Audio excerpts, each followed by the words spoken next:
Bismillahirrahmanirrahim. Assalamualaikum warahmatullahi wabarakatuh. Waalaikumsalam. Alhamdulillah. Nahmaduhu wa nasta'inuhu wa nastaghfiruhu wa natubu ilayh. Wa na'udzu billahi min shururi anfusina wa min sayyiati a'malina. Man yahdihillahu fala mudilla lahu wa man yudlilhu fala hadiya lahu. Asyhadu an la ilaha illallah wahdahu la syarika lahu wa asyhadu anna Muhammadan abduhu wa rasuluh. Allahumma salli ala Muhammad wa ala alihi wa ashabihi wa ala ila qiyamis sa'ah. Amma ba'd. Ikhwan dan akhwat sekalian yang dirahmati Allah Subhanahu wa taala. Alhamdulillah, pada siang hari ini Allah Subhanahu wa taala mempertemukan kita di tempat yang mulia ini dalam rangka tawasau bil haqq. Dan sebelumnya saya mohon maaf tadi salah masjid, saya pikir di Geraha XL. Mas kan biasa ada ditanya, ini Ustaz di mana? Tadi saya ditelepon di sini. Oh, ternyata salah katanya. Rekannya. Jadi sesat jalan bertanya. Tapi pada hal waktunya mepet sekali kalau sampai jam 5.55, jam 1 sampai jam 12.55 ya. Ada kurang lebih 20 menitan. Berbicara mengenai 10 pertama di bulan Dzulhijjah. Ini karena tidak lepas dari keistimewaan bulan Dzulhijjah sebagai salah satu dari 4 bulan suci. Kira-kira 4 bulan suci itu apa saja? Zulhijjah. Apa lagi? Dzulhijjah,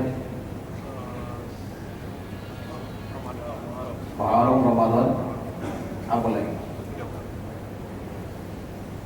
Ini salah apa keliru? Salah apa keliru? Tidak benar.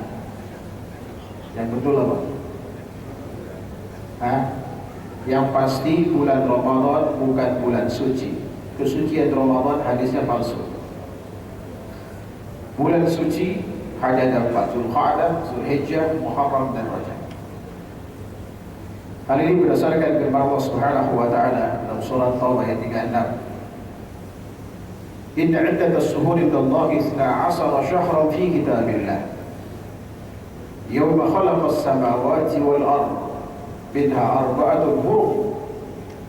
Fala tadlimu fihinna anfusakum wa qatilul musyrikina kafah kama yuqatilunakum kafah wa'lamu anna Allaha ma'al muttaqin. Sesungguhnya bilangan bulan di sisi Allah itu ada 12 bulan di dalam catatan Allah di Lauh Mahfuz sana sejak penciptaan langit dan bumi. 4 di antaranya suci.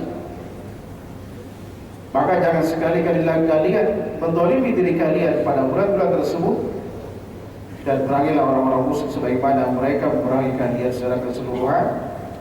Dan ketahuilah bahwa sungguhnya Allah bersama orang-orang yang bertakwa.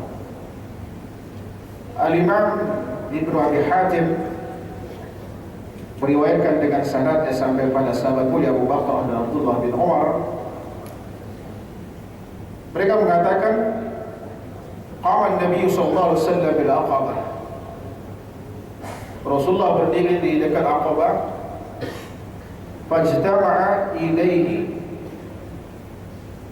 an-nas minal muslimin. Lalu berkumpul sahabat mendekat kepada Rasulullah sallallahu alaihi wasallam. Fahamidallah wa athna alaihi bima huwa ahlu faqal. Lalu Rasulullah setelah memuji Allah dan menyanjung Allah Subhanahu wa taala dengan sanjungan yang pantas bagi Allah Subhanahu wa taala, lalu beliau berkata, ya ayyuhan nas, inna zaman qad istadara fi hadzal yawm kahayati yawma khalaqa as-samawati wal ardh. Wahai sekalian manusia, sungguhnya waktu itu berputar seperti pada hari ini, seperti kondisi semula sejak diciptakan langit dan bumi. Lalu beliau membaca firman Allah Subhanahu wa taala tadi sampai kepada firman-Nya, "Minha arba'atul hurum", di antaranya ada 4 bulan suci. Thalathatun mutawaliyah, ada 3 bulan yang disebut secara berurutan kata Rasulullah, yaitu Dzulqa'dah, Dzulhijjah wa Muharram.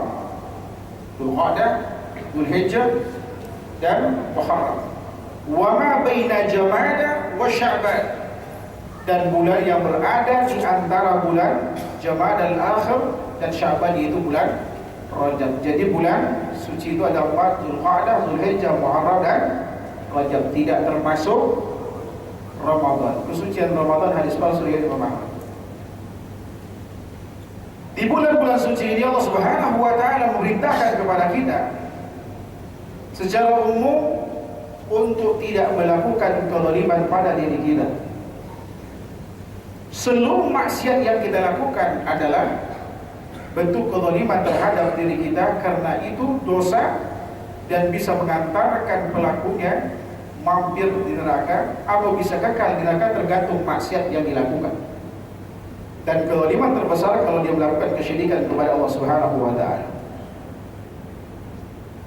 Di samping itu Allah Subhanahu wa taala memerintahkan kepada kita untuk meningkatkan kualitas dan kuantitas takwa kita kepada Allah Subhanahu wa taala, karena Allah mengatakan dalam ujung ayat tadi, wa'lamu annallaha ma'al muttaqin, dan ketahuilah bahwa sesungguhnya Allah itu bersama orang-orang yang bertakwa. Siapa mereka? Adalah mereka yang menjalankan perintah dan menjauhi larangan. Dan merupakan hak prerogatif Allah Subhanahu wa taala memilih bulan-bulan yang 4 tadi dari bulan-bulan yang ada untuk dimuliakan. Bahkan kemudian memilih hari-hari tertentu dari bulan-bulan tersebut di mana suatu amal punya nilai lebih dibanding kalau dilakukan di hari-hari di bulan tersebut. Seperti pada 10 pertama di bulan Dzulhijjah ini. Ini momen yang sangat penting bagi kita untuk kita isi dengan menjalankan perintah dan menjauhi larangan Allah Subhanahu wa taala. Kalau kemudian kita ingin mendapatkan keistimewaan besar pada hari-hari tersebut. Imam Bukhari meriwayatkan hadis dengan sanadnya sampai kepada sahabat mulia Abdullah bin Abbas. Beliau berkata, Rasulullah SAW bersabda, "Mal 'amalu fi ayyamin afdalu minha fi hadhihi." Qalu wala al-jihad fi sabilillah wala al-jihad fi sabilillah illa rajulun kharaja yukhatiru bi nafsihi wa malihi.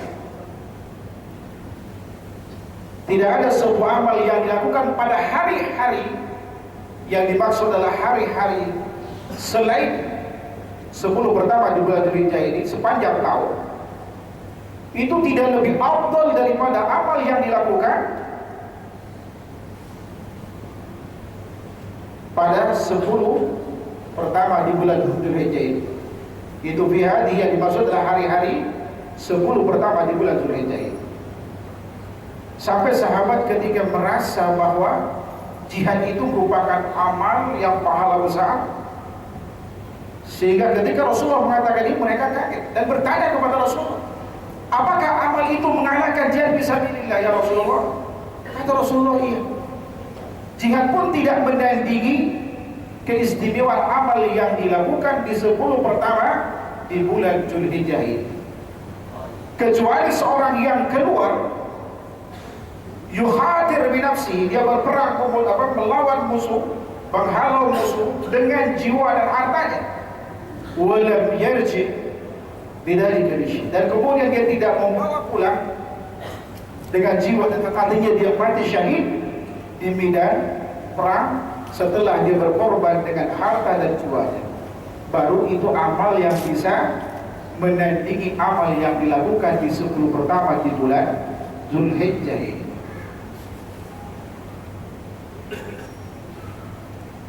Adapun amal-amal yang bisa kita lakukan, ada perintah secara khusus untuk dilakukan, ada perintah secara umum, dan ada larangan untuk dihindari secara khusus dan larangan secara umum.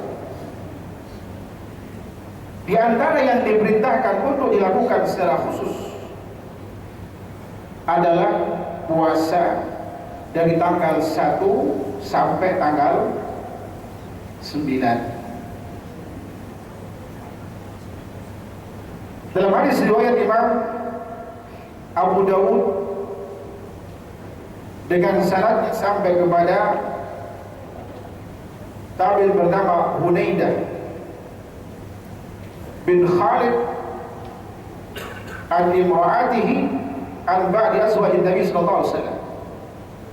Jadi dari Hunaidah, dari istrinya, dari sebagian istri Nabi Muhammad sallallahu alaihi wasallam, di mana beliau berkata, karena Nabi sallallahu alaihi wasallam yasum tis'a Dzulhijjah wa yaum Ashura wa thalathata ayyamin min kulli shahr wa awwal ithnain min asy-syahr wal khamis. Beliau katakan adalah Nabi SAW puasa 9 hari di bulan Dzulhijjah, dan puasa Ashura, dan puasa 3 hari dalam 1 bulan, dan puasa Senin pertama, Kamis pertama setiap di awal bulan.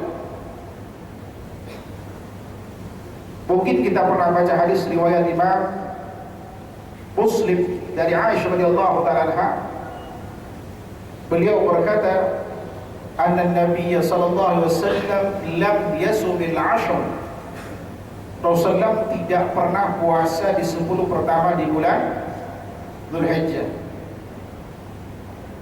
Ulama khilaf dalam hal ini, tapi komentar Imam Ahmad mengatakan secara singkat bahwa kaidah mengatakan apabila yang terjadi perselisihan antara sahabat itu, ada yang mengatakan Rasulullah melakukan sesuatu, ada yang mengatakan Rasulullah tidak melakukan, maka dikedepankan yang menetapkan.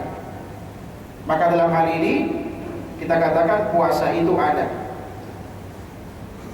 Walaupun ada iskal sebenarnya kata yang digunakan dalam hadis Abu Dawud tadi tis'a Dzulhijjah, apakah diterjemahkan 9 hari atau itu tanggal 9 hari atau tanggal 9. Terlepas dari itu, Imam Nawawi rahimahullah di dalam Syarah Sahih Muslim, beliau mengatakan bahwa ya 9 Dzulhijjah itu yang andai kata barangkali dikatakan itu adalah tanggal 9, namun tidak masalah kemudian kita menghidupkan puasa di awal bulan Dzulhijjah ini terkait dengan keistimewaan 10 pertama sebagaimana hadis riwayat Imam Bukhari dari sahabat mulia Abdullah bin Abbas tadi. Lalu diperkuat oleh hadis riwayat Imam Bukhari dari Qatadah, di mana Rasulullah SAW bersabda, juga hadis riwayat Imam Tirmidzi.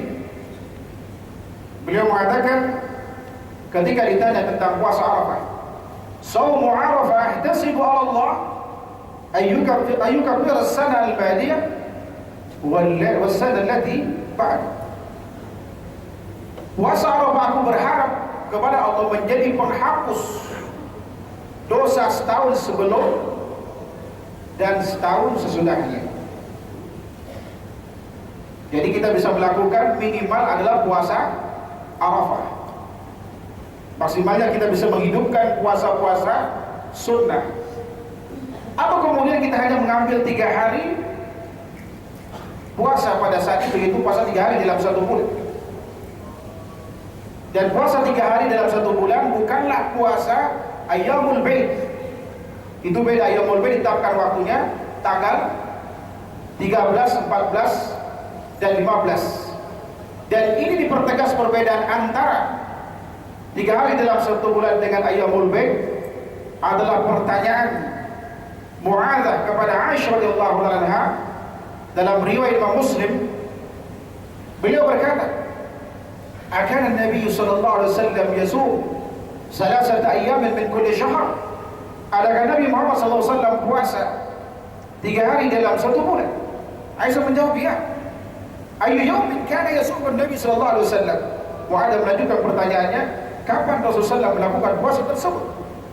Aisyah mengatakan, karena Nabi sallallahu alaihi wasallam la yubari ayyu yaumin yasum. Rasulullah tidak memperhatikan kapan beliau puasa. Artinya 3 hari itu boleh kapan saja dilakukan. Ini menunjukkan bahwa 3 hari dalam 1 bulan bukanlah puasa Ayyamul Bid. Walaupun boleh kita melakukannya sesekali digabung dengan Ayyamul Bid. Dan pahala puasa sangat besar, di antaranya pahala tanpa batas. Dalam hadis riwayat Muslim, Rasulullah SAW pernah bersabda, di hadis qudsi Allah berfirman, "Kullu amali ibni Adam yudha'af al-hasanatu bi 10 amsalha ila 700 dhifin." Faqala azza wa jalla, "Illa as-siyam fa innahu li wa ana ajzi." Semua perbuatan anak Adam lipat gandakan pahalanya dari 1 menjadi 10 sampai 700 kali lipat kecuali puasa. Kata Allah Subhanahu wa taala, "Itu milikku, aku akan memberikan pahala kepadanya." Ini pahala puasa tanpa batas. Dan masih banyak keistimewaan lainnya, termasuk menjadi benteng yang sangat kokoh kata Rasulullah dari api neraka. Sebagaimana hadis riwayat Imam Rasulullah bersabda, "As-siyam junnah wa hisnun hasinun minan nar."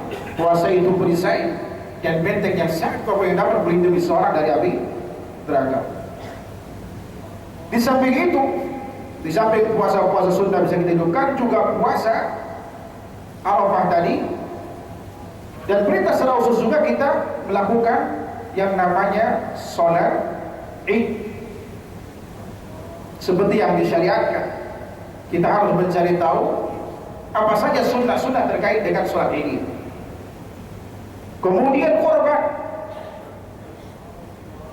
berkorban status hukumnya memang khilaf ulama, tapi saya lebih cenderung kepada ulama yang mengatakan itu wajib. Kenapa dikatakan wajib? Pertama, karena firman Allah Subhanahu wa taala dalam surah Al-Kautsar ayat 2. Allah berfirman, "Fashalli li rabbika wanhar." Dan salatlah untuk Rabbmu dan berkorbanlah. Allah merintahkan berkorban. Kita tahu dalam kaidah usul dikatakan al-aslu bil amri lil wujub, bahwa asal dari suatu perintah itu wajib, kecuali ada dalil yang memalingkan dari wajib ke sunnah. Dan itu tidak ada yang memalingkan dari wajib ke sunnah. Justru ada hadis penguat tentang kewajiban berkorban.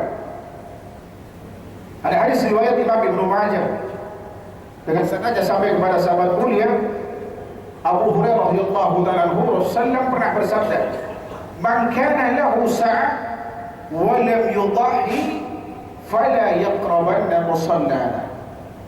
Barang siapa yang punya kelebihan harta lalu dia tidak mau berkorban, maka jangan sekali-kali mendekat dengan tempat sholat kami. Musalla ada tempat di mana dilangsungkan sholat Id, itu tanah lapang, bukan di masjid.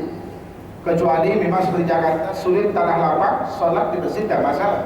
Tapi yang ada tanah lapang, afdal, lebih utama di sana. Jadi orang yang punya kelebihan harta tidak mau berkorban, Rasulullah larang dia mendekat dengan tempat salat.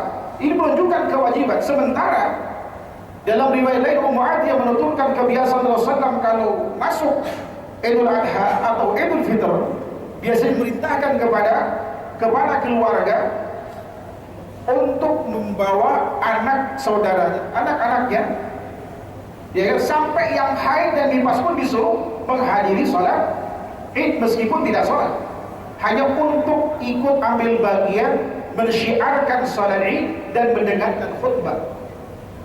Nah, kalau yang haid dan nifas saya dianjurkan untuk menghadiri, sementara yang mestinya wajib untuk melakukan sholat itu dilarang karena tidak mau mengeluarkan korban padahal dia mampu, ini menunjukkan kewajiban atau sunnah? Kewajiban berkorban itu. Namun perlu diperhatikan agar kemudian korban kita itu mendapatkan pahala korban, bukan pahala sedekah. Pastikan rambu-rambu diperhatikan terkait dengan korban ini.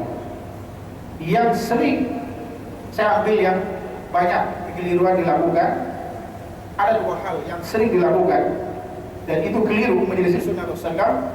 Pertama, dari faktor peruntukan, pengatasnamaan siapa korban itu. Masih ada atas nama instansi, masih ada atas nama perusahaan, bahkan yang berkorban non muslim. Masih ada kemudian penggiliran nama. Tahun kemarin atas nama ayahnya, besok atas nama istri, besok lagi atas nama anak, penggilir itu tidak ada. Apalagi atas nama orang mati. Kenapa? Karena sahabat mulia Abu Ayyub Al-Ansari ketika ditanya oleh Atha bin Yasar dalam riwayat Imam Tirmidzi dan Ibnu Majah, beliau mengatakan, "Kaifa kanat ad-duhaya fiikum 'ala an-nabi sallallahu alaihi wasallam?" Bagaimana praktek mulia kalian di zaman Rasulullah masih hidup? Sahabat mulia Abu Ayyub Al-Ansari yang merupakan paman Rasul dan garis ibunya berkata, "Kana ar-rajul 'ala ahli Nabi sallallahu alaihi wasallam yudhi bisyati 'anhu wa 'ala ahli baitihi fayakuluna wa yud'imun fayatabaha an-nas fa asbaha kama tara." Dulu seorang kepala keluarga di zaman Rasulullah masih hidup berkorban seekor kambing atas nama diri dan keluarganya.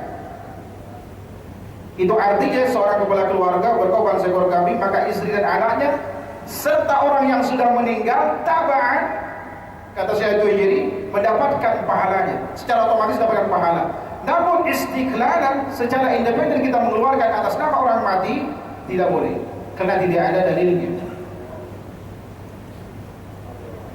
Apalagi bergiliran, itu tidak ada, karena Rasulullah tidak pernah sampai kepada kita hadis Rasulullah SAW atas namakan Aisyah, atas namakan Maimunah, atas nama Khadijah yang sudah meninggal, atas nama yang masih hidup dua dia dan yang lainnya. Belum lagi faktor usia.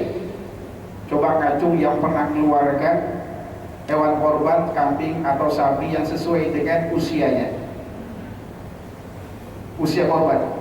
Coba. Berapa usia korban? Pak. Sapi berapa usia? Yang penting gemuk kan gitu kalau rata-rata. Padahal hadis riwayat Imam Muslim dari sahabat mulia Jabir bin Abdullah, Rasulullah SAW pernah bersabda, "La tadhbahu illa musinna, illa an ya'sura alaikum fatadbahu jada'atan min adh-dha'n." Jangan kalian menyembelih hewan itu kecuali musinna. Kata musinna dari kata asalnya yusinnu, artinya berumur. Kalau kita lihat kamus-kamus kuno Arab atau kemudian bahasa-bahasa fikih terkait dengan musinna, bisa dalam bab zakat, bisa antum lihat apa itu musinna? Zakatul ibil paling tidak, atau zakatul baqar. Musinna itu adalah sapi berusia 2 tahun, onta usia 5 tahun, kecuali kesulitan mencarinya, baru kemudian kita boleh berkorban seekor kambing. Jadah itu anak kambing yang berusia antara 6 bulan sampai 1 tahun. Di luar itu hanya mendapatkan pahala sedekah, tidak mendapatkan pahala kurban. Belum lagi kemudian pengalokasian kayak dijual belikan itu nggak boleh. Tukang jagal nggak boleh dapat sebagai upah minta kepala dan biasanya kulitnya, itu nggak boleh. Baik, ini bukan tema kita yang akan kita bahas sekarang. Ini bagian saja yang perlu dikoreksi, diluruskan. Kemudian juga takbir. berdasarkan pesan Rasulullah SAW dalam hadis riwayat Imam Tabrani dari sahabat mulia Abu Hurairah radhiyallahu taala anhu pernah bersabda, "Ma ahalla muahilun qattun wa la kabbara mukabbirun qattun illa busyir qila bil jannah ya Rasulullah qala na'am."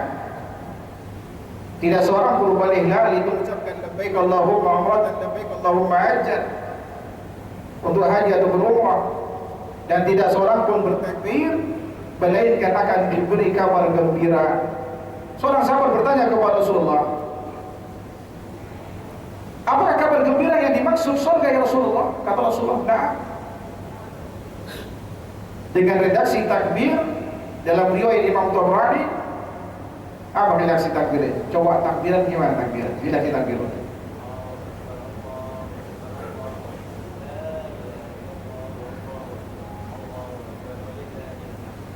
Betul apa salah ya? Salah dikit. Kelebihan satu takbir. Jadi takbir di awal cuma dua. Allahu Akbar, Allahu Akbar, La ilaha illallah, Allahu Akbar, Allahu Akbar, walillahillah. Hanya itu takbirnya. Nggak boleh ditambah dengan ayat kursi, al-ikhlas, al-falak, Anda memang mau tidur. Apalagi ditambah dengan bacaan yang sering dibaca di atas bukit Safa dan Marwah pada saat haji dan umrah. Apa itu? Allahu Akbar, Allahu Akbar, Allahu Akbar, La ilaha illallah.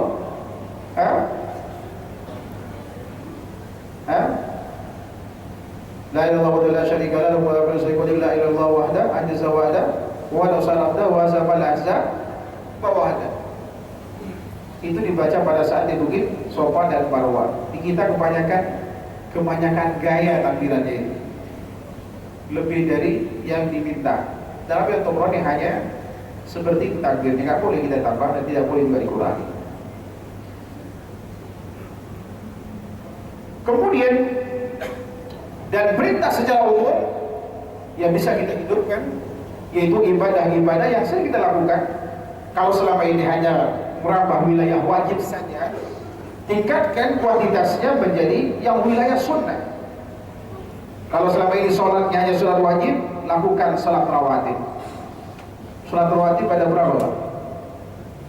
12. Apa aja itu?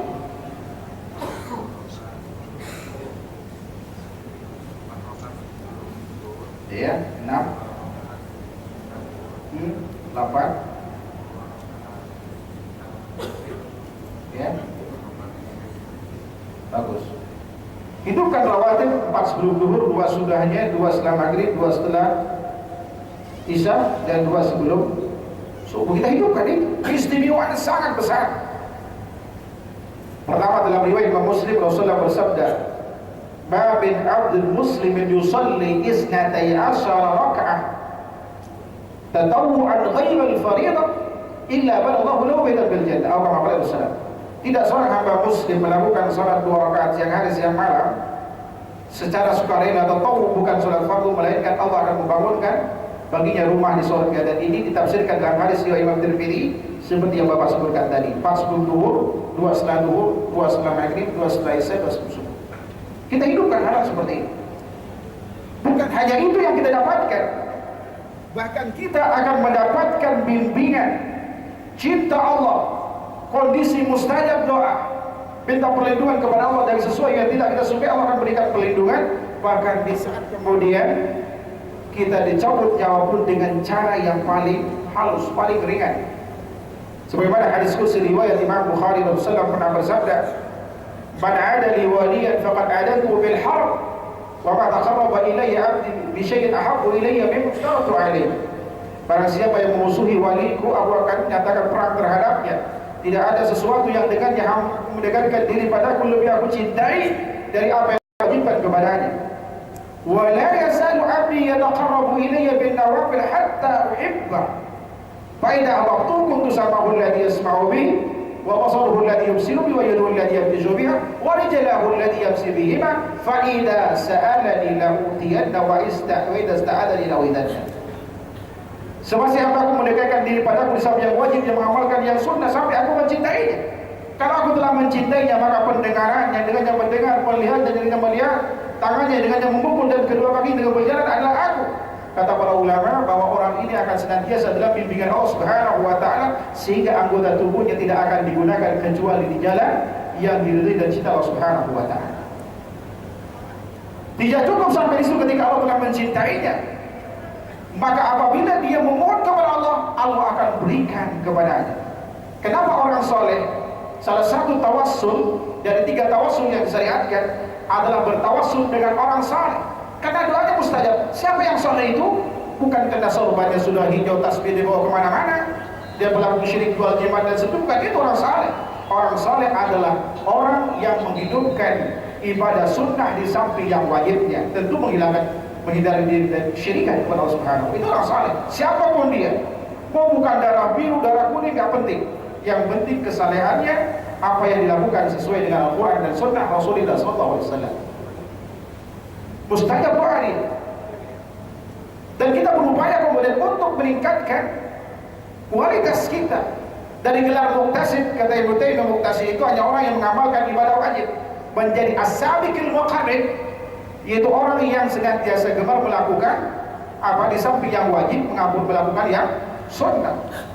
Maka ketika dia minta perlindungan kepada Allah, Allah pun memberikan perlindungan kepadanya.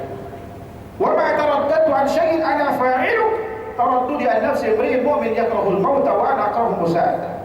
Dan aku tidak pernah ragu melakukan sesuatu yang harus aku lakukan, seperti raguku ketika mencabut nyawa seorang mukmin yang tidak menghendaki kematian, dan aku tidak mau menyakitinya, kata Allah.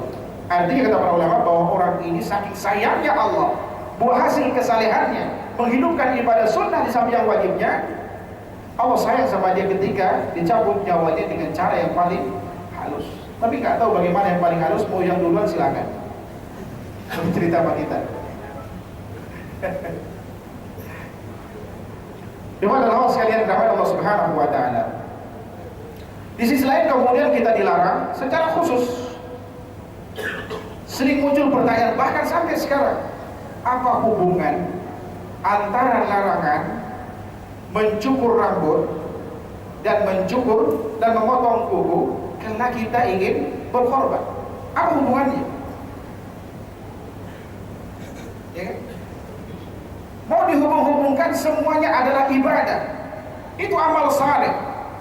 Amal saleh itu imam menjalankan perintah atau menjauhi larangan, itu amal saleh. Kalau tadi kita diperintahkan untuk melakukan sesuatu, itu amal saleh. Lalu kemudian kita dilarang untuk melakukan sesuatu, itu juga amal saleh. Artinya kita itu harus bersikap menerima tanpa banyak protes. Karena kadang-kadang kita udah merasa cerdas, gelar doktor, profesor, Islam mau diakal-akalin. Padahal Rasulullah berpesan kepada kita dalam hadis riwayat Imam Al-Bukhari dari sahabat mulia Abu Hurairah radhiyallahu anhu, Rasulullah pernah bersabda, "Da'uni ma taraktukum." Tinggalkan aku pada apa yang aku tinggalkan buat kalian, atau biarkan aku pada apa yang aku tinggalkan buat kalian. Jangan banyak protes. Kenapa sih kita sholat? Itu bukan pertanyaan. Kenapa? Karena Anda tidak pernah bertanya, kenapa saya berjalan di atas kaki? Pernah bertanya protes, pernah berjalan di atas kaki? Mata dua, kenapa enggak di depan satu, di belakang satu? Enggak pernah protes. Karena itu dari sana. Sholat juga dari sholat begitu. Kenapa kata Rasulullah jangan protes? Fa inna ma ahlaka man kana qablakum kasratu su'alihim wa ikhtilafuhum ala anbiya'ihim. Karena kehancuran umat terdahulu itu kena ngeyel, banyak tanya, sok pinter kalau bahasa kita. Kalau ada perintah, segera lakukan. Sahabat mulia Abu Bakar itu manusia cerdas, menjadi rujukan termasuk Abu Jahal ketika ada masalah saat jahiliyahnya dulu. Ketika Isra dan Mi'raj, momen yang sangat penting untuk menggoda, meragukan sahabat mulia Abu Bakar karena cintanya dan keyakinan kepada Rasulullah SAW luar biasa. Dan apa yang dibawa oleh Rasulullah SAW pada saat itu? Ini saatnya kita membuat ragu. Abu Bakar Islam ini luar biasa pembela terhadap Rasulullah. Datanglah mereka pagi-pagi ke rumah Abu Bakar. Abu Bakar, singkat cerita, gimana menurut pendapatmu kalau ada orang yang mengatakan tadi malam dia bilang ke Masjidil Aqsa, lalu kemudian naik Sidratul Muntaha di malam yang pagi-pagi ada di sini. Kamu percaya nggak? Kata Abu Bakar apa? Mereka sudah yakin pasti Abu Bakar nggak percaya, karena secara logika nggak masuk akal. Siapa yang mengatakan itu? Muhammad. Kalau dia yang mengatakan jangankan sekedar ini, lebih dari itu saya percaya. Apakah sahabat mulia Abu Bakar menjadi terhina? Dalam tanda kutip tidak menggunakan akal dan sehat dalam ilmu ini? Tidak. Beliau adalah orang paling mulia setelah Rasulullah SAW. Bahkan lebih mulia dari sahabat mulia Umar. Ya kan? Yang sering bertanya kepada Ustaz Abu Bakar, Masya Allah, begitu ada perintah segera dilakukan. Bahkan ketika turun perintah menceritakan tentang bagaimana taubatnya orang Yahudi pada saat harus membunuh dirinya, ya Rasulullah, andai kata syariat Islam yang dibawa olehmu itu seperti ini, saya akan lakukan untuk taubat, untuk membunuh dirinya. Ini sahabat mulia Abu Bakar, saking taatnya. Nah, terkait kepada larangan tadi, hadis riwayat Imam Muslim dari Ummu Salamah, Rasulullah pernah bersabda, "Idza dakhala al-'ashru wa 'indahu udhiyah yuridu an yudhhiya fala ya'budanna sya'ran wa la yaklimanna dhufran."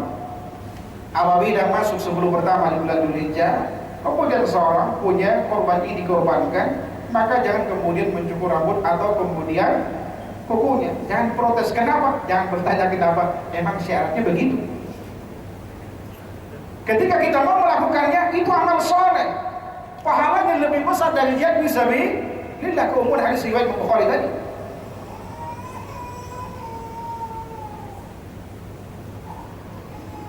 Itu riwayat Muslim. Ada tambahan redaksi dalam riwayat Imam An-Nasai, hatta yudhhiya, sampai kemudian korban itu disembelih. Adapun larangan secara umum, seluruh kesyirikan dan seluruh maksiat termasuk bidah, sesuatu yang tidak diperintahkan, sebaiknya kita hindari dan harus kita hindari. Jangankan amal yang sumbernya tradisi atau kesepakatan itu dikatakan ibadah, amal yang ada perintahnya saja, kalau kita lakukan tidak sesuai dengan tuntunan, kita nggak dapat pahala. Jadi perhatikan, bagi barangkali ada di antara kita yang masih membenarkan adanya amal yang sumbernya tradisi. Hadis berikut ini kita patut ambil pelajaran, kita tanamkan dalam kehidupan kita. Hadis ini riwayat Imam Bukhari dari sahabat mulia Abu Hurairah radhiyallahu ta'ala anhu. Beliau mengatakan, "Lamma dakhala Rasulullah sallallahu alaihi wasallam al-masjid, idkhala ma'ahu rajul, faqama ar-rajul yusalli, falamma qada salatahu sallama 'ala an-nabi faraddahu faqala irji fasalli fa innaka lam tusalli." Ketika Rasulullah masuk ke dalam masjid, masuk bersama seorang, lalu seorang ini berdiri salat. Setelah selesai salat, mengucapkan salam kepada Rasulullah. Setelah menjawab salamnya, Rasulullah berkata, "Ulangi, kamu belum salat." Salat lagi kedua kali, ulangi lagi, irji fasalli fa innaka lam tusalli, ulangi, kamu belum salat, sampai diulang beberapa kali oleh Rasulullah. Akhirnya sahabat ini berpikir, mungkin kalau kita kayaknya nggak sampai ngulang. Coba kalau ada, ya kan, kita sholat, ada orang yang sudah ngerti sholat Rasulullah seperti apa. Biasanya orang Indonesia kan sopan-sopan tuh, dekat dulu supaya tidak nyinggung, tidak marah kan. "Pak, boleh saya ngomong sesuatu?" "Oh silakan, tapi jangan marah Pak ya." "Oh iya, saya nggak akan marah." "Ada apa?" "Jangan marah ya." "Iya." Udah dipastikan nggak marah. "Pak, tadi sholatnya nggak benar Pak, itu nggak sah, harus ngulang Bapak." Kira-kira itu kalau kita berpikir ngulang atau ngajak berantem. Nah, ini model-model kita. Padahal ciri orang beruntung di dalam surah Al-Asr, tawasau bil haq, saling menasihati dalam kebenaran. Kata saling itu artinya ada kalanya kita nasihati orang itu gampang, menerima nasihat itu sulit. Tapi orang yang beruntung gampang menasihati, mudah untuk dinasihati. Lalu sahabat ini berkata kepada Rasulullah, "Walladzi ba'atsaka bil haq ma usinu ghayraha fa'allimni ya Rasulullah." Demi Allah yang telah mengutusmu dengan kebenaran, sungguh aku tidak bisa salat lebih baik dari apa yang aku lakukan tadi. Dia merasa salatnya benar, tapi kata Rasulullah, "Kamu belum salat, ulangi lagi." Bayangkan, puluhan ayat menerangkan tentang salat, ratusan hadis menerangkan tentang salat, tapi tidak dianggap salat karena tidak ada tumaninah di dalam salatnya. Bayangkan, ini yang ada perintahnya, bagaimana nasib amal kita yang murni logika, murni dari tradisi, kira-kira dapat pahala kan?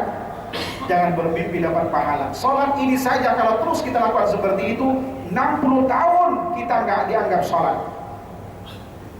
Perhatikan hadis berikut ini, hadis riwayat Imam Abdul Qasim Al-Asbahani dari sahabat mulia Abu Hurairah radhiyallahu taala anhu pernah bersabda, "Innar rajula la yusalli 60 sana wa ma tuqbal lahu salah la'allahu yutimmu ar-ruku' wa la yutimmu as-sujud aw yutimmu as-sujud wa la yutimmu ar-ruku'." Ada orang yang sholat selama 60 tahun tapi tidak satu sholatnya pun diterima. Kenapa? Barangkali rukunya sempurna, sujudnya tidak, atau sujudnya sempurna tapi rukunya tidak. 60 tahun sholat. Kalau kita ingin dianggap sholat 60 tahun, usia kita harus 75 tahun, karena dikurangi 15 tahun sebelum dewasa. Bahkan kalau seumur hidup kita sholat seperti itu, bisa mati di luar agama Muhammad sallallahu alaihi wasallam. Perhatikan hadis riwayat Imam Ibnu Huzaimah, hadis hasan dari sahabat mulia Abi Abdillah Al-Asy'ari. Rasulullah SAW setelah selesai sholat duduk bersama sebagian sahabat. Idakhala rajulun, ada orang yang kemudian masuk ke masjid. Faqama rajul yusalli wa kabbar wa raka wa kana yankuru bi sujudihi, kata sahabat mulia Abi Abdillah Al-Asy'ari. Orang ini berdiri, dia salat, dia takbir, dia ruku, dia sujud, dia mematok di dalam sujudnya. Ternyata Rasulullah memperhatikan salat ini bersama sahabat. Ataluna hada, kalian lihat bagaimana dia salat. Kemudian kata Rasulullah, man mata ala hada mata ala ghairi millati Muhammad. Barang siapa yang mati dengan cara salat seperti ini, mati di luar agama Muhammad SAW.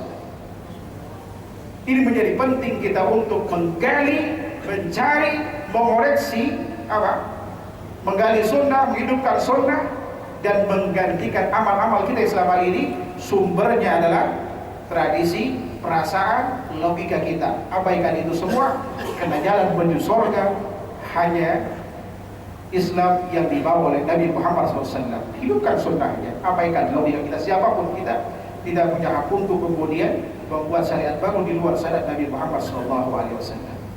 Mobil khusus di 10 pertama di bulan Hijjah, mari kemudian kita hidupkan sunnah itu, baik yang diperintahkan secara khusus untuk dilakukan, atau kemudian dilarang untuk melakukannya, atau perintah secara umum, atau kemudian larangan secara umum, agar kemudian kita mendapatkan keistimewaan. Dan mudah-mudahan kita bisa diberi hidayah Allah Subhanahu wa taala, hidayah taufik, sehingga kita dari tanggal 1 sampai tanggal 10 itu bisa menghidupkan sunnah Rasulullah SAW, dan mudah-mudahan itu menjadi tambahan pahala bagi kita, dan mudah-mudahan itu cukup untuk menjemput rahmat Allah Subhanahu wa taala, dengannya terhindar dari api neraka dan masuk surga Allah Subhanahu wa taala. Amin ya rabbal alamin. Wallahu taala.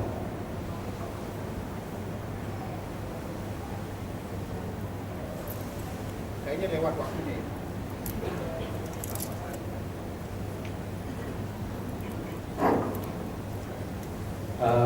Berhubung sekarang sudah jam 1, maka jika yang ada kepentingan silakan bisa meninggalkan majelis. Yang mau bertanya kita lanjutkan, silakan. Assalamualaikum warahmatullahi wabarakatuh.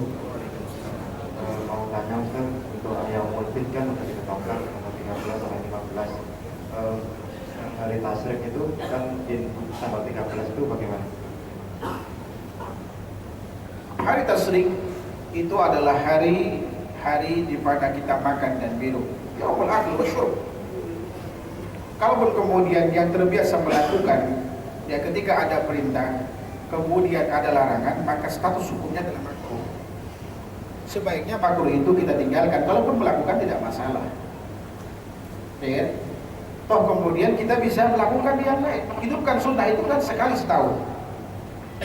Tidak pada saat itu barangkali tidak melakukan Ayyamul Bidnya, lakukan kemudian puasa 3 hari dalam 1 bulan. Itu bisa dikapal dengan puasa yang kita lakukan di 10 pertama. Atau ketika di 10 pertama kita menghidupkannya dari tanggal 1 sampai tanggal 9 puasa sunnah, kita ingin puasa 3 hari dalam 1 bulan, segera aja kita lakukan kapan saja setelah barangkali mulai tanggal 14, 15 dan 15 Ramadan seperti itu. Itu khuruj min al-ilam, khilaf. Itu lebih aman. Wallahu ta'ala. Ada lagi yang bertanya?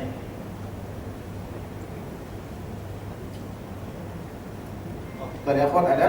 Dari akhwatnya? Fadal.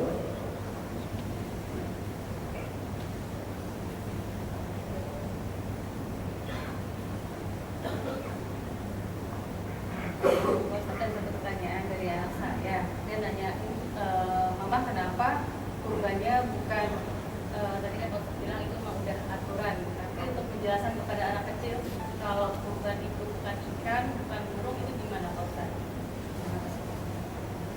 Ya pertama begini, ya mungkin kalau pertama kita katakan bahwa kita harus ya kan menerima apa yang dikatakan oleh Allah, yang dikatakan oleh Rasulullah SAW.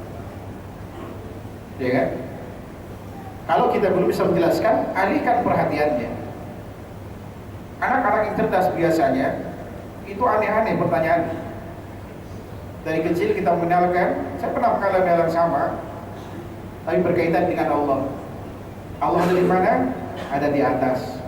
Setelah dia ngerti dia tanya, di atas mana? Sama siapa sekarang dia? Kesian sendirian dia. Ya kan? Muncul pertanyaan itu. Udah gede lagi, udah SD kelas 4. Emang Allah tuh siapa sih? Dan ngapain dia sekarang? Ya kan? Ya kita jelaskan berbagai macam cara. Tidak selamanya yang kita tidak lihat itu tidak ada. Contoh, Bandung dilihat gak sekarang? Nggak dilihat. Tapi percaya ada iya. Oh iya, ya sudah selesai. Segitu aja. Nah, terkait dengan tadi, ya barangkali kenapa tidak mengorbankan ikan? Nah sekarang misalkan kita katakan, mungkin logika sederhana, kan makanan itu banyak kan? Iya kan? Kan halal ikan halal, kan begitu. Kemudian sapi halal, boleh nggak kita makan ikan?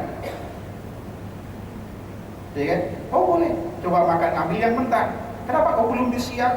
Kenapa harus disiap? Kan kebiasaan ada aturan seperti itu gitu. Coba kita alihkan perhatian yang seperti ini. Ya kan? Dan jangan dibiasakan dengan logika. Mau ambil contoh-contoh sahabat barangkali yang walaupun di Umar itu orangnya cerdas, Abu Bakar orangnya jenius, sebutkan yang jenius-jenius itu. Tapi begitu ada firman Allah dan sabda Rasul, udah, ya kan? Langsung diterima. Kita biasakan seperti itu, ya kan? Nah, untuk berkaitan dengan masalah Allah, berkaitan dengan masalah yang gaib, atau kemudian bertanya lebih dari itu, ya, maka kemudian sebaiknya kita stop dulu, jangan diajak untuk kemudian mencoba melogikakan. Akhirnya dia, kalau cerdas tanya lagi, akhirnya bisa kemudian bersikap yang tidak kita harapkan seperti itu. Wallahu ta'ala alam. Ada lagi? Ustaz mungkin dari mau nanya Ustaz, masjid-masjid itu kan kalau berkurban tuh kadang-kadang si sohibul kurbannya tuh tidak dikasih hewan dengan alasan katakanlah kalau perumahan-perumahan katanya sudah kaya-kaya gitu kan. Padahal kan sunahnya si sohibul kurban juga harus dapat hewan dan dia bisa menikmati ya dalam 3 hari tasyrik itu minimal 11, 12, 13 dan dia bisa bagi-bagi ke tetangganya. Nah ini bagaimana Ustaz menyikapinya? Pertama, kita ini sebetulnya afdolnya menyembelih korban itu masing-masing, nggak pakai panitiaan. Itu afdolnya, agar termakan itu. Kecuali barangkali di komplek itu banyak yang berkorban, perlu ada yang menyalurkan. Itu emergensi sifatnya, atau diwakilkan kepada lembaga-lembaga yang punya akses dakwah kemanapun di daerah wilayah yang tidak tersentuh, barangkali mungkin jarang makan daging ini. Karena sunnahnya kata sahabat mulia Abdullah bin Abbas, hadis ini diriwayatkan oleh Abu Musa dalam kitab Jawabaib. Beliau menjelaskan tentang pembagian dagingnya Rasulullah. Beliau mengatakan yud'imu ahla baitihi bithulus wa yud'imu fuqara'a jiranihi bithulus wa yatasaddaqu 'ala as-su'ali bis-sulus. Beliau katakan bahwa Rasulullah itu mengambil sepertiga buat dimakan buat istrinya, sepertiga buat orang tetangga miskinnya, sepertiganya buat orang yang minta. Seperti itu. Bisa juga kita menggugurkan hak kita, ya kan? Tapi itu tidak wajib. Dan bisa kita minta dari orang yang lain. Tahun depan mungkin kita gantian gitu aja. Misalkan berapa kakak di situ yang ada di komplek itu kan bisa dihitung, dan berapa kebutuhannya barangkali untuk mungkin dari tanggal 10 sampai tanggal 13 untuk makan itu. Ya berapa kambing cukupnya, sisanya barangkali disalurkan ke wilayah yang lebih membutuhkan. Seperti itu. Dan itu tidak wajib kita makan, tidak wajib gitu. Dan kita bisa minta dari punya orang lain, gantianlah paling tidak. Ini sebagai solusi. Kalau kemudian kita harus semuanya potong di daerah itu, misalkan di mana komplek itu hampir semuanya orang berkorban, lalu siapa yang mau makan? Sementara orang yang tidak berkorban kesian tidak mendapatkan bagiannya. Dan juga kesalahan di sini kebanyakan panitia itu cuma gemar ngumpulin, tidak bertanggung jawab penyalurannya. Sehingga banyak kesulitan, kulitnya mau kemana? Akhirnya kita jual, dibelikan sapi lagi. Ini kan menyelisih sunnah yang jelas. Dia harus bertanggung jawab mulai dari barangkali pengalokasian yang jelas. Misalkan sebagian dikasih kepada, kalau di daerah apa, jangan kemudian kita yang hukum ini kaya, karena tidak ada syarat di dalam korban itu harus miskin yang dapat. Pemilik korban dapat, yang miskin dapat, yang minta-minta ini bisa kaya juga. Iya kan? Tidak disebutkan di sana. Bahkan tukang jagal itu pun juga bisa diambilkan dari si pemilik korban, bisa. Tapi kalau dibagi langsung itu nggak boleh. Kata Rasulullah, sahabat mulia Ali bin Abi Thalib pernah mengatakan dalam hadis riwayat Imam Muslim, amarani Rasulullah an aqum ala butnihi wa natasaddaqa bi luhubiha wa judiha wa ajlatiha wa la util jazar minha syai'an. Faqala wa nahnu nu'tihi min indina. Dia berkata, aku pernah diperintahkan oleh Rasulullah untuk mengurus hewan kurbannya, diperintahkan untuk bersedekah daging, kulit dan dan jeruannya, dan aku dilarang untuk kemudian memberikan kepada tukang jagal. Karena Rasulullah bersabda, aku memberinya dari bagian. Ini kata Rasulullah. Jadi boleh dia dibagi dari sepertiga milik pemilik korban, itu nggak masalah. Tapi kalau kemudian dari awal, kalau di kampung saya biasanya nggak mau potong sebelum ada akad, kepala sama kulit diambil dia, itu nggak boleh. Itu nggak boleh. Ya kulitnya itu kasih aja ke orang awam, kan banyak tuh yang tukang kerupuk kulit, kasih ke mereka. Itu kan nggak kaya, nggak ada syarat kaya di sana. Atau cari orang yang yang bertakwa kepada Allah Subhanahu Wa Taala, dari mungkin tukang singu, kasih ke dia. Ya. Jangan kadang-kadang juga alasan kaya, mendingan saya yang ngambil, saya kan capek. Nah, jangan begitu. Wallahu ta'ala. Iya, satu lagi deh. Mohon maaf ini dirapel aja sekalian, baru saya jawab kedua, terakhir. Silakan. Assalamualaikum warahmatullahi wabarakatuh. Assalamualaikum. Jadi kalau saya tidak salah tangkap, kita tidak sah kalau kita berkorban mengatasnamakan orang lain. Contohnya kita ingin berkorban untuk orang tua. Nah, tapi kalau caranya kita balik, saya memberikan uang kepada orang tua, dan orang tua sendiri yang menjalankan proses pembelian korban. Bagaimana? Terima kasih. Assalamualaikum warahmatullahi wabarakatuh.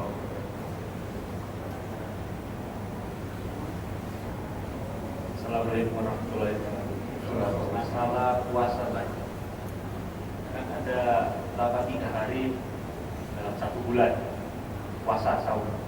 Itu secara berurutan atau enggak pelaksanaannya? Selain ayatul bid. Baik. Pertanyaan Bapak tadi saya kira salah tangkap dari apa yang saya ucapkan. Maksudnya bergiliran, itu yang memang tidak ada dalilnya. Karena sahabat mulia Abu Ayyub mengatakan, kepala keluarga yang berkorban atas nama dirinya suatu seekor kambing, kemudian atas nama keluarganya, justru bertentangan dengan apa yang Anda katakan.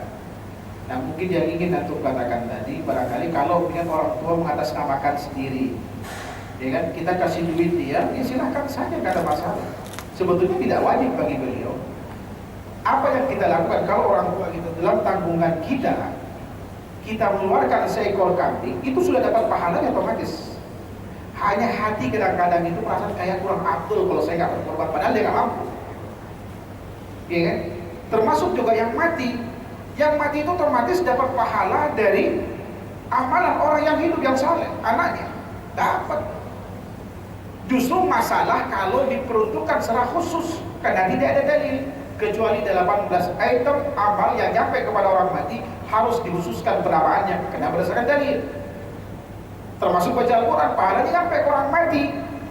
Kalau kita baca tanpa meniatkan khusus buat mereka, kita baca aja Quran, udah nyampe kepada orang tua kita.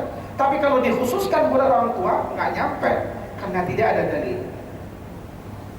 Cara masalahnya kan, yang keliru itu caranya. di situ. Jadi kan tidak boleh kemudian menentukan sebab khusus itu. Apa dasar kita mengatakan itu nyampe kepada orang tua dari anak yang melakukannya? Itu firman Allah Subhanahu wa taala dalam surah An-Najm ayat 39, wa alaysa lil insani illa ma sa'a. Bahwa seorang itu tidak akan mendapatkan kecuali apa yang dia usahakan. Dan anak orang itu adalah usaha dari ayahnya. Sebagaimana hadis riwayat Imam Nasai dari Aisyah radhiyallahu taala anha, Rasulullah pernah bersabda, "Inna atiya wa ma'aka la rajul min kasbihi wa inna walad ar-rajul min kasbihi." Sesungguhnya sebaik-baik apa yang dimakan oleh seorang itu adalah hasil usahanya, dan anak orang itu usahanya. Syalbani mengatakan apapun yang dilakukan oleh anak yang saleh, amal saleh yang dimaksud yang dilakukan oleh anak yang saleh, itu akan nyampe kepada orang tua itu otomatis. Ada memang yang disyaratkan harus pakai niat seperti haji atas itu ada peruntukannya. Misalkan sedekah atas nama orang tua dapat, tapi kalau berkorban atas nama orang tua tak ada dalil. Ya kan? Atau misalkan baca Al-Quran secara otomatis nyampe. Begitu dikhususkan nggak akan nyampe. Karena nggak ada dalil, kata Imam Syafi'i. Jadi madhab Imam Syafi'i itu nggak ada sebetulnya yang Imam Syafi'i tidak membolehkan kita baca Al-Quran buat orang mati secara khusus. Bisa dibaca nanti dalam tafsir surah An-Najm, tafsir Ibnu Katsir surah An-Najm ayat 39, baca di sini. Wallahu ta'ala. Apakah lebih afdal kalau urutan atau kemudian tidak berurutan? Afdalnya berurutan. Kalau bicara afdal, boleh kemudian tidak berurutan, boleh saja, enggak masalah. Karena Rasulullah mengatakan wa salasata ayyamin min kulli syahr. Ya kan? 3 hari dalam satu, tidak disebutkan apakah itu berurutan atau kemudian secara zigzag seperti itu. Boleh keduanya. Afdalnya adalah kalau bicara afdal berurutan. Wallahu ta'ala. Saya kira cukup. Mudah-mudahan pertemuan singkat ini bermanfaat bagi kita semua. Kurang lebihnya saya mohon maaf kalau ada kata-kata yang tidak berkenan. Saya mohon maaf, dan kemudian barangkali ada pendapat-pendapat saya yang mungkin nanti ketika antum kaji kembali, ya kan, kemudian bertentangan dengan sunnah, buang, ambil sunnahnya. Karena Imam Syafi'i itu pernah berkata, "Man istabana lahu sunnati Rasulillah fala yada'a li qawliha." Barang siapa yang sudah jelas menjadi sunnah Rasul, ya kan, dan tidak boleh meninggalkan sunnah Rasul karena perkataan seseorang. Dan beliau pernah berkata, "Mahma asaltu min ahsin fa khalaqtuhu fihi qala Rasulillah." Kalau qaul sudah, apapun usaha saya dalam menetapkan satu hukum, kalau pada akhirnya bertentangan dengan sabda Rasul, ambil sabda Rasul. Kalau Imam Syafi'i mengatakan itu, siapa kita dari beliau? Ya kan? Ya tidak luput dari, kalau yang salah hakikat dari Allah Subhanahu wa taala, dari saya, kalau benar dari Allah Subhanahu wa taala, ambil yang benar, tinggalkan yang benar. Itu saja. Kurang lebih dari mohon maaf. Wassallallahu Muhammad wa alihi wasallam. Subhanallahumma wa bihamdika asyhadu an la ilaha illa anta astaghfiruka wa atubu ilaik. Wassalamualaikum warahmatullahi wabarakatuh. Ya, terima kasih Ustaz. Jadi buat jamaah yang mau menyalurkan